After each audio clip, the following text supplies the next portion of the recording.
Hi friends, price action Telugu ఛానల్లోకి అందరికీ స్వాగతం. ఈరోజు మనం డిఫెన్స్ సెక్టార్కి సంబంధించిన స్టాక్స్ గురించి డిస్కస్ చేసుకోబోతున్నాం. డిఫెన్స్ సెక్టార్లో ఎన్ని స్టాక్స్ ఉన్నాయి అండ్ వాటిని ఎక్కడ చూడాలి, వాటి వాల్యుయేషన్స్ని ఎలా చెక్ చేయాలనేది క్లియర్గా చూద్దాం. అయితే ఫ్రెండ్స్, గ్లోబల్గా మనం చూసుకున్నట్లయితే ప్రపంచం మొత్తం మీద 10% ఆర్మీకి సంబంధించిన ఎక్విప్మెంట్స్ని మనం దిగుమతి చేసుకుంటూ వస్తున్నాం. దాంట్లో 74% అమెరికా నుంచి, ఫ్రాన్స్ నుంచి, రష్యా నుంచి దిగుమతి చేసుకుంటున్నాం. రీసెంట్గా మనం చూసుకున్నట్లయితే రఫేల్ డీల్ అనేది కూడా కుదుర్చుకున్నారు ఏది రష్యాతో. ఎనీహౌ దానికోసం మనం ఏంటంటే బిలియన్స్ ఆఫ్ రూపీస్ అనేది ఖర్చు పెట్టుకుంటూ వస్తూ ఉన్నాం. అయితే ఇండియా యొక్క ల్యాండ్స్కేప్ అనేది స్లోగా మారుతూ వస్తుంది. ఇండియానే ఓన్గా ఆర్మీ ఎక్విప్మెంట్స్ అనేది తయారు చేసుకునే స్థాయికి ఎదిగింది. ఎట్ ద సేమ్ టైం మనం చూసుకున్నట్టయితే చిన్న చిన్న కంట్రీస్కి కూడా ఏంటంటే ఇండియా ఎక్స్పోర్ట్ చేస్తూ వస్తుంది.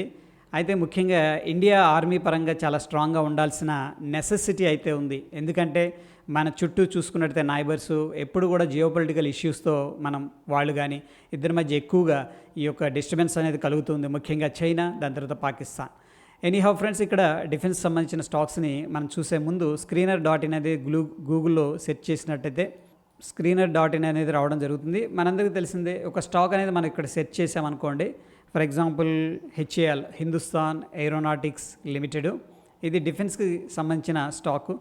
అయితే దీంట్లో ఏంటంటే కొన్ని స్టాక్స్ ప్రైవేట్ పరంగా ఉన్నాయి, కొన్ని ఏంటంటే government of India and joint వెంచర్స్తో కూడా కలిపి ఈ యొక్క మ్యానుఫ్యాక్చరింగ్ అని వీటిలో పార్టిసిపేట్ అనేది చేస్తూ ఉంది.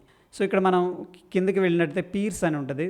దీంట్లోకి వెళ్తే చూడండి, ఇక్కడ ఈ యొక్క సెక్టార్ వచ్చేసరికి ఏరోస్పేస్ అండ్ డిఫెన్స్. దీంట్లో రెండు ఉన్నాయి, ఏరోస్పేస్ ఉంది, డిఫెన్స్ ఉంది.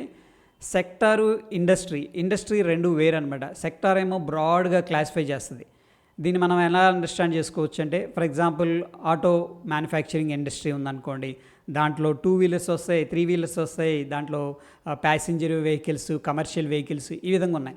బట్ స్పెసిఫిక్గా ఫర్ ఎగ్జాంపుల్ ప్యాసింజర్ వెహికల్ గురించి మనం మాట్లాడాలంటే అది స్పెసిఫిక్ ఫీల్డ్ అనమాట. దాన్ని మనం ఏమనుకోవచ్చు అంటే ఇండస్ట్రీ అనొచ్చు. ఇక్కడ సెక్టార్ అనేదేమో అన్నీ కలిపి వస్తాయి. అంటే సిమిలర్ క్యారెక్టరిస్టిక్స్ ఉన్న కంపెనీస్ అన్నీ కూడా సెక్టార్లోకి రావడం జరుగుతుంది. ఇంజనీరింగ్ ఇండస్ట్రీకి వచ్చేసరికి మనకి వెరీ స్పెసిఫిక్గా అనమాట. ఓకే, అంటే ప్యాసింజర్ వెహికల్ అంటే ప్యాసింజర్ వెహికల్స్ చేసే కంపెనీస్ మాత్రమే రావడం అనేది జరుగుతుంది. ఇక్కడ ఇంజనీరింగ్ అనేది క్లిక్ చేసిన తర్వాత దీంట్లో మనకి డిఫరెంట్ కంపెనీస్ వచ్చినాయి. ఇవి ప్యూర్గా ఏంటంటే మనకి డిఫెన్స్లో ఇంజనీరింగ్ ఎక్విప్మెంట్స్ తయారు చేసే కంపెనీ అని చెప్పేసి చెప్పుకోవచ్చు. అదేవిధంగా మనం ఇక్కడ ఏరోస్పేస్, డిఫెన్స్ రెండు క్లిక్ చేసామనుకోండి, దగ్గర 22 కంపెనీస్ వస్తాయి. ఇండైరెక్ట్గా ఇవి కూడా డిఫెన్స్ కానీ ఏరోస్పేస్కి కానీ రిలేటివ్గా ఉన్న స్టాక్స్ అని చెప్పేసి చెప్పుకోవచ్చు. అయితే మనం వెరీ స్పెసిఫిక్గా ఓన్లీ డిఫెన్స్లో ఉన్న స్టాక్స్ అనేది మనం చూసుకున్నట్టయితే ఇక్కడ 9 కంపెనీలు మనకి రిజల్ట్స్ అనేది చూపిస్తూ ఉన్నాయి. ఇప్పుడు మనం ఏం చేస్తున్నామంటే డిఫెన్స్ అండ్ ఏరోస్పేస్లో చాలా కేటగిరీస్ ఉన్నాయి. బట్ వెరీ స్పెసిఫిక్గా డిఫెన్స్కి సంబంధించిన ఇంజనీరింగ్ డిపార్ట్మెంట్ని మనం సెలెక్ట్ చేసుకున్నాం. సో ఇక్కడ మనకి చాలా కంపెనీలు వచ్చినాయి. దాంట్లో మనం చూసుకున్నట్టయితే 9 రిజల్ట్స్ రావడం జరిగింది. ఇవన్నీ కూడా గుడ్ కంపెనీస్ అనమాట. అయితే వీటిల్లో మనం ఏ కంపెనీల్లో ఇన్వెస్ట్ చేస్తే బాగుంటుంది అన్న విషయానికి వస్తే ఫస్ట్ ఫిల్టర్ మనం ప్రైస్ టు ఎర్నింగ్ రేషియో అనేది చేసుకోవచ్చు. ఇక్కడ పరాస్ డిఫెన్స్, NIB చూసుకున్నట్టయితే ఇవి of course Bharat Dynamics, MTAR technologies, ఇవన్నీ కూడా మంచి కంపెనీలే. But price to earning ratio ఏం చెప్తుందంటే కొద్దిగా ఎక్స్పెన్సివ్గా ఉన్నాయి, అంటే ఓవర్ వాల్యుయేషన్స్లో ఉన్నాయని చెప్పడం జరిగింది. అందుకని మనం ఏం చేద్దామంటే లో టు హై అనేది సార్ట్ అవుట్ చేసుకున్నాం. దాంట్లో మనం చూస్తే హిందుస్థాన్ ఏరోనాటిక్స్, దాని తర్వాత CFF fluid, BML, Sika Interplant and ideaForge రావడం అనేది జరిగింది. ఎందుకంటే మనం 60 దాకా ఓకే అనమాట, యాక్సెప్ట్ చేయొచ్చు ప్రైస్ టు ఎర్నింగ్ రేషియో. ఇక్కడ 5 కంపెనీలు వచ్చినాయి. దాని తర్వాత మనం ఫిల్టర్ చేయాల్సిన సెకండ్ ఏంటంటే debt to equity ratio. So friends, ఇక్కడ ఏంటంటే ఈ debt to equity ratio below 1 ఉందనుకోండి, దట్ ఈజ్ యాక్సెప్టబుల్. కొన్ని కంపెనీలు ఏం చేస్తాయంటే వాళ్ళ ఓన్ ఫండ్ను పెట్టి, అంటే బయట నుంచి ఎటువంటి అప్పులు కూడా తీసుకురాకుండా వాటితో బిజినెస్ చేస్తూ ఉంటాయి అనమాట. మ్యానుఫ్యాక్చరింగ్ కావచ్చు, ప్లాంట్స్ ఎక్స్పాన్షన్, ఏదన్నా కావాలి. కొన్ని కంపెనీలు ఏం చేస్తాయంటే బ్యాంకుల దగ్గర నుంచి కానీ, లేకపోతే ఈ యొక్క NBFC దగ్గర నుంచి కానీ, ఇంకా ఇతర మార్గాల నుంచి డబ్బులు అనేది గ్యాదర్ చేసి ఇన్వెస్ట్ చేసి బిజినెస్ అనేది చేస్తూ ఉంటాయి.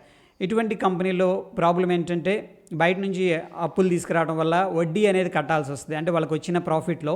అందుకని debt to equity ratio below 1 ఉండాలి.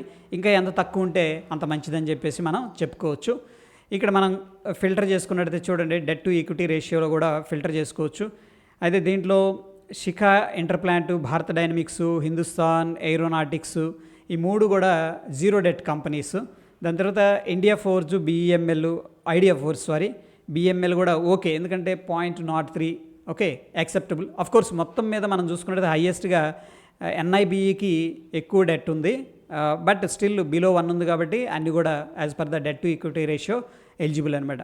నవ్వి మనం ఏం చేద్దామంటే price to earning ratio short out చేసుకొని దీంట్లో కూడా హిందుస్థాన్ ఏరోనాటిక్స్ ఒకటి బాగుంది. దాని తర్వాత సిఎఫ్ఎఫ్ 0.2 యాక్సెప్టబుల్లే. And BEML price to earning ratio తక్కువ ఉంది and debt to equity ratio కూడా తక్కువ ఉంది, యాక్సెప్టబుల్. అండ్ సికా ఇంటర్ప్లాంట్ కూడా ఓకే, అండ్ ఐడియా 4G కూడా okay. Bharat Dynamics zero debt company, this is also very good company. అయితే 2 విషయాలు దీంట్లో మనం చూస్తే, ఒకటి వచ్చేసరికి ప్రైస్ టు ఎర్నింగ్ రేషియో కొంచెం ఎక్కువగా ఉంది కొద్దిగా, బట్ సెకండ్ ఏంటంటే ఇక్కడ చూడండి సేల్స్ గ్రోత్ రేషియో అనేది మనకి ఇక్కడ నెగిటివ్గా కనిపిస్తుంది, -4.82. అందుకని ఇక్కడ మనం ఓవరాల్గా ఫిల్టర్ చేసుకుంటే ఈ 5 companies as per the PE ratio కానీ డెట్ టు ఈక్విటీ రేషియో కానీ గుడ్ అని చెప్పేసి అనిపిస్తుంది. సో ఇప్పుడు ఇన్వెస్ట్ చేయాలంటే ఫర్ ఎగ్జాంపుల్ మనం ఒక 1 lakh క్యాపిటల్ అనుకోండి మనది టోటల్గా, దాంట్లో ఒక 10% లేదా 15% డిఫెన్స్ సెక్టార్లో మీరు ఎలకేట్ చేస్తే దట్ విల్ బి గుడ్ అనమాట. ఎందుకంటే మనం డిఫరెంట్ సెక్టార్స్లో ఇన్వెస్ట్ చేస్తాం కాబట్టి డిఫెన్స్ సెక్టార్ కూడా ఒక one of the best sector కాబట్టి ఇప్పుడు దాంట్లో ఇన్వెస్ట్ చేసుకోవచ్చు. ఫర్ ఎగ్జాంపుల్ 10% అనుకోండి, ఇప్పుడు మనకి 5 కంపెనీలు రావడం జరిగింది. So as per the allocation ఏంటంటే ఒక్కొక్క దాంట్లో యూనిఫామ్గా ఎలకేషన్ అనేది చేయాలి. అంటే ఒక్కొక్క కంపెనీలో మనం 2,000 రూపాయలు అనేది ఇన్వెస్ట్ చేసుకోవచ్చు. ఒకటే కంపెనీలో ఇన్వెస్ట్ చేస్తే ప్రాబ్లం ఏమవుతుందంటే, ఒకవేళ ఆ కంపెనీలో ఏదన్నా ఫండమెంటల్ చేంజెస్ వచ్చి ఆ కంపెనీ అండర్ పర్ఫామ్ చేసింది లేకపోతే నెగిటివ్గా రిజల్ట్స్ అనేది జనరేట్ చేస్తే దాని ఇంపాక్ట్ అనేది టోటల్గా మన పోర్ట్ఫోలియోలో ఉండే అవకాశం ఉంది. కాబట్టి మనం టోటల్గా తీసుకున్నదే 5 కంపెనీలు, యూనిఫామ్గా మన అమౌంట్ అనేది డిస్ట్రిబ్యూషన్ చేస్తున్నాం. సో ఓవరాల్గా మనం ఒక మ్యూచువల్ ఫండ్స్ లాగా ఏంటంటే ఒక ఫండ్ అనేది క్రియేట్ చేసుకున్నాం. అంటే గ్రూప్ ఆఫ్ స్టాక్స్ డిఫెన్స్ సెక్టార్కి సంబంధించిన ఇండెక్స్ క్రియేట్ చేసుకున్నాం. దాంట్లో రెగ్యులర్ ఇంటర్వెల్స్లో ఒక సర్టైన్ పర్సంటేజ్ మనం ఇన్వెస్ట్ చేసుకుంటూ వెళుతూ ఉంటే ఏంటంటే మనకి బెస్ట్ రిజల్ట్స్ లాంగ్ టర్మ్లో డెఫినెట్గా రావడం అనేది జరుగుతుంది. సో ఇది ఫ్రెండ్స్, డిఫెన్స్ సెక్టార్కి సంబంధించిన టోటల్ స్టాక్స్ ఎక్కడ చూడాలి అండ్ వాల్యుయేషన్స్ ఏంటి అండ్ డిఫెన్స్ సెక్టార్లో ఎందుకు ఇన్వెస్ట్ చేయాలనేది మనం కవర్ చేసుకున్నాం. మన ఎఫర్ట్స్ మీకు హెల్ప్ అవుతున్నాయి అంటే మన ఛానల్ ఫస్ట్ టైం చూసినట్టయితే తప్పకుండా సబ్స్క్రైబ్ చేసుకోండి, లైక్ చేయండి, మీ బంధుమిత్రులతో షేర్ చేయండి. మరొక ఎపిసోడ్లో మళ్ళీ కలుసుకుందాం. Stay tune. ధన్యవాదాలు.